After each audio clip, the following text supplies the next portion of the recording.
সাবিহাত। ফজরের নামাজের সুন্নতের প্রথম রাকাতে কুল ইয়া আইয়ুহাল কাফিরুন।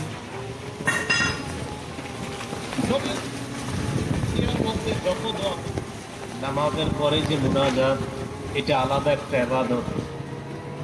নামাজ এক ইবাদত, মুনাজাত আলাদা একটা ইবাদত। মুনাজাত করাই যাবে না এমন কথা বলা যাবে না, মুনাজাত করতেই হবে এটাও বলা যাবে না।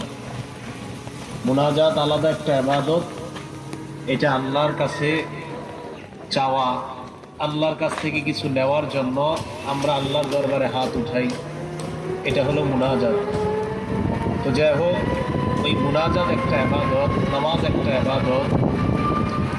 নামাজ নামক ইবাদতের পর রাসূলুল্লাহ সাল্লাল্লাহু আলাইহি ওয়াসাল্লামের আলাদা কিছু ইবাদত আছে। ইবাদতগুলো আমাদের মুসলমানদের করা দরকার। মুসলিম শরীফের 591 নম্বর হাদিসের বর্ণনা, এটা হাদিসের আন্তর্জাতিক নাম্বার। এই হাদিসের বর্ণনাকারী নবীজির গোলাম সাওবান রাদিয়াল্লাহু তাআলা। এই হাদিসে দুজন বর্ণনাকারীর নাম আমাদের মনে রাখা দরকার। একজনের নাম ওলীদ, আরেকজনের নাম ইমাম আউজাঈ রাহিমাহুল্লাহ। কেন মনে রাখা দরকার? হাদিসের শেষের দিকে ব্যাপারটা আমাদের বুঝে আসবে। এই হাদিস ওলীদ রহমতুল্লাহ আলাইহি ইমাম আউজাঈ থেকে বর্ণনা করেছেন। ইমাম আউজাঈ আবু আম্মার শাদ্দাদ ইবনে আব্দুল্লাহ থেকে বর্ণনা করেছেন। আবু আম্মার এই হাদিস বর্ণনা করেছেন আবু আসমা থেকে। উনি এই হাদিস বর্ণনা করেছেন নবীর সাহাবা সাওবান রাদিয়াল্লাহু তাআলা আনহু থেকে। সাওবান রাদিয়াল্লাহু তাআলা আনহু বলেন, কানা রাসূলুল্লাহ সাল্লাল্লাহু আলাইহি ওয়াসাল্লাম ইদান সারাফা ইস্তাগফারা সালাস। কানা রাসূলুল্লাহ সাল্লাল্লাহু আলাইহি ওয়াসাল্লাম ইদান সারাফা মিন সালাতিহি ইস্তাগফারা সালাস। নবীজি যখন নামাজের সালাম ফিরাইতেন, সালাম ফিরানোর পর নবীজি 3 বার ইস্তিগফার পাঠ করতেন। সুম্মা ক্বালা আল্লাহুম্মা আনতাস সালাম ওয়া মিনকাস সালাম তাবারাকতা ইয়া যাল জালালি ওয়াল ইকরাম। এরপর নবীজি বলতেন, আল্লাহুম্মা আনতাস সালাম, হে আল্লাহ আপনি শান্তি, ওয়া মিনকাস সালাম, আপনার পক্ষ থেকেই শান্তি, তাবারাকতা ইয়া যাল জালালি ওয়াল ইকরাম, হে মহামহিম মহা অনুভব মহানুভবের অধিকারী আল্লাহ আপনি বরকতময়। এই দোয়াটা আমাদের নবীজি ফরজ নামাজের সালাম ফিরানোর পরে করতেন।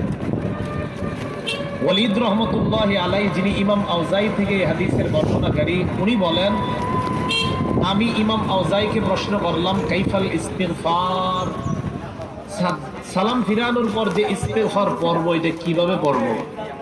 ইমাম আউজাঈ জবাব দিলেন, তাকুলু আস্তাগফিরুল্লাহ আস্তাগফিরুল্লাহ আস্তাগফিরুল্লাহ, 3 বার পড়বা আস্তাগফিরুল্লাহ আস্তাগফিরুল্লাহ আস্তাগফিরুল্লাহ। এই যে নামাজ পড়লাম আমরা, কিছু ভুল ভ্রান্তি তো হয়েই যায় আমাদের। এই ইস্তিগফার পড়ার কারণে আশা করা যায় এই ভুল ভ্রান্তিগুলো আল্লাহ মাফ করবেন। তাহলে বলেন তো আপনারা, সালাম ফিরানোর পর আস্তাগফিরুল্লাহ কয়বার পড়বো? 3 বার।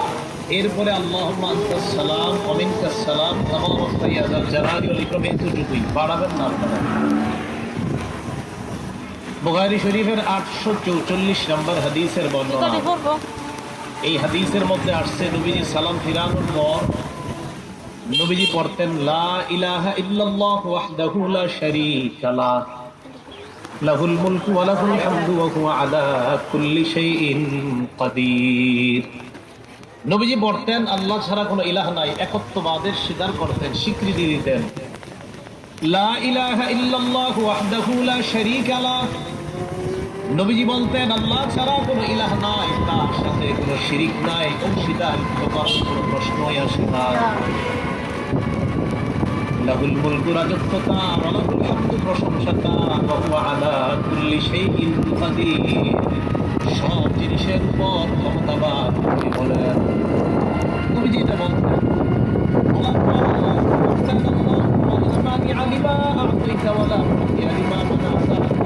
আল্লাহ আপনি যা দেন তা বাধা দেওয়ার কেউ নাই, আপনি যা দেন না তা দেওয়ার কেউ নাই। এখন যদি আল্লাহ বৃষ্টি দেয়, বাধা দেওয়ার কেউ নাই। এখন যদি আল্লাহ বৃষ্টি না দেয়, আমার মতো সামর্থ্য কারণ নবীজি বলতেন আল্লাহুম্মা লা মানিআ লিমা আ'তাইতা ওয়া লা মু'তিয়া লিমা